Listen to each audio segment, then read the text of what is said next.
Good morning! Dito na naman tayo, kakain ng umagahan. At ang kakainin natin ay biryani rice.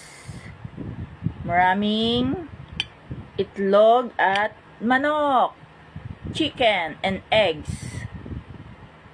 At ang ulam natin ay steak.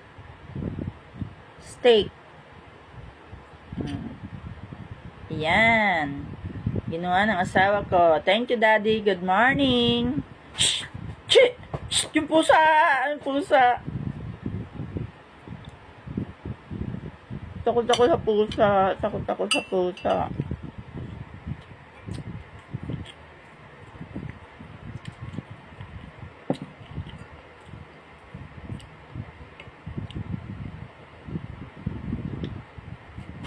Shh! Ano?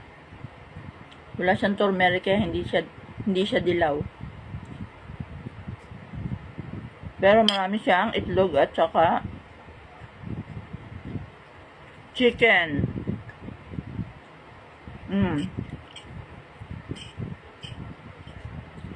Gawa ng asawa ko yan.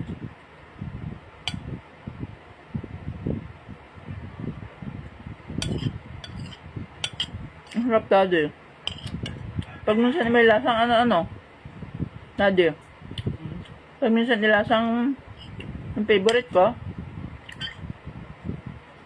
chorizo. Ano? Sarap ng lasa. Kahit yung lamang kanin, may ulam na. Oh. Kahit hindi mo nakainin itong steak.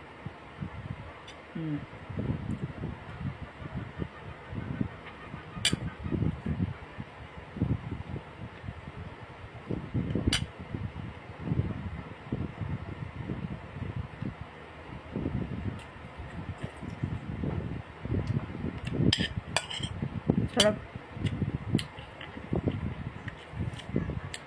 Pasensya na po dahil may tunog ang pagkain. Mukbang ang tawag doon ay ASMR. Kung may patunog para pag narinig ng mga nanonood ay masarapan. Kasama yung sound. May ano ako doon. Dalawa yata ang set na binili ko ng microphone para sa mga ganito. Hindi ako marunong mag-install. Pero gusto kong i-try. Takot naman ako mag-try. Awan. Pero hindi marinig yung ibang mga background noise. Para pati malinaw ang video. Para pati mabigyan ako ng advertisement ni Facebook. Gawa nung tingnan ninyo, napapansin ko parang ngayon akay kaunti ang nagpa-advertise sa mga ina-advertise lamang ay yung mga taga ibang bansa. Pero yung mga Pilipino halos ay kakaunti ang advertisement.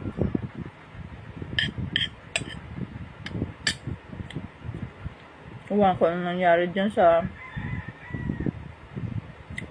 checker. Ang checker na ngayon ay si AI, Artificial Intelligence na. Tinanggal na yata yung mga hiring sa mga human checker. Yung nag-check ng mga tao.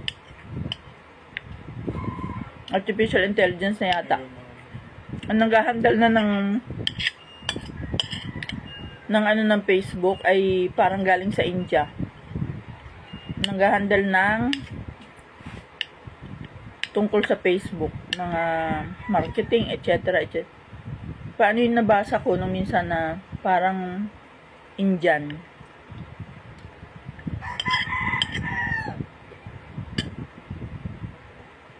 Anong nag-handle?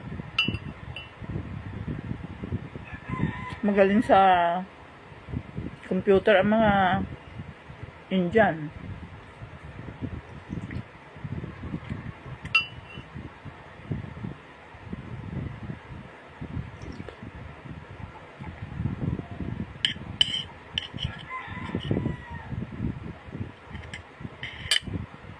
Hmm?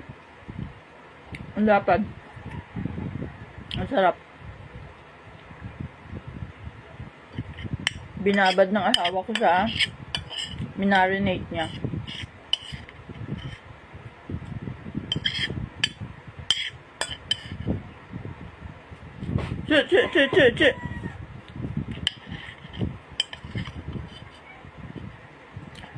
Che.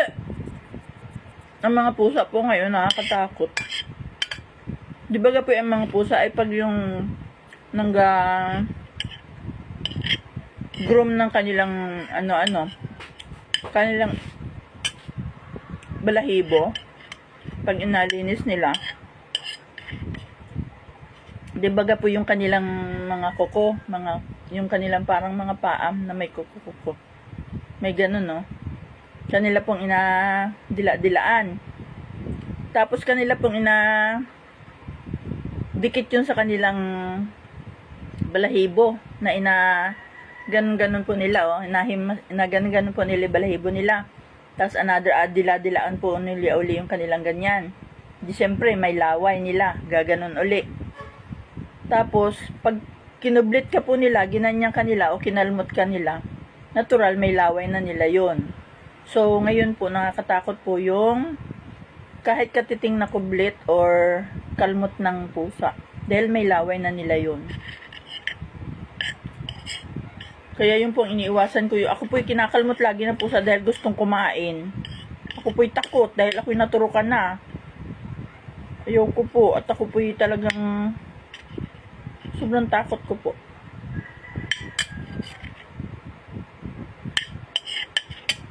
Che!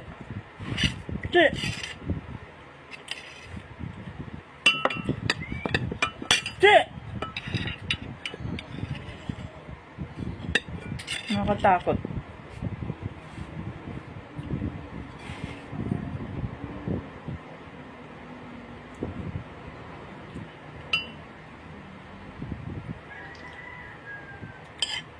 Che! Nakalmot-kalmot po nung kanyang kamay baga. Nung kanyang pangalmot. Nung aking pong legs, yung binti ko. Kaya ako po natatakot. Andun po sa ilalim ng table.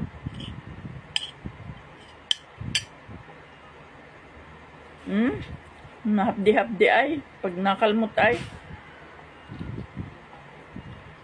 Matalas yung kanilang kuko.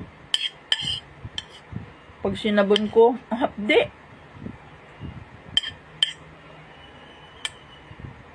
Che!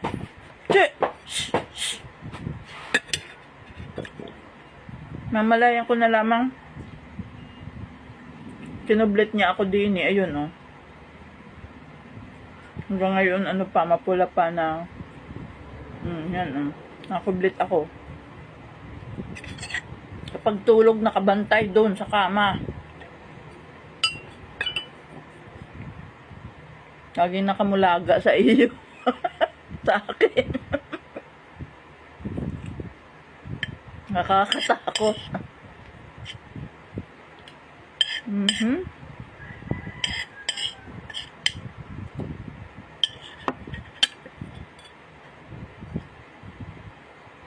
Che!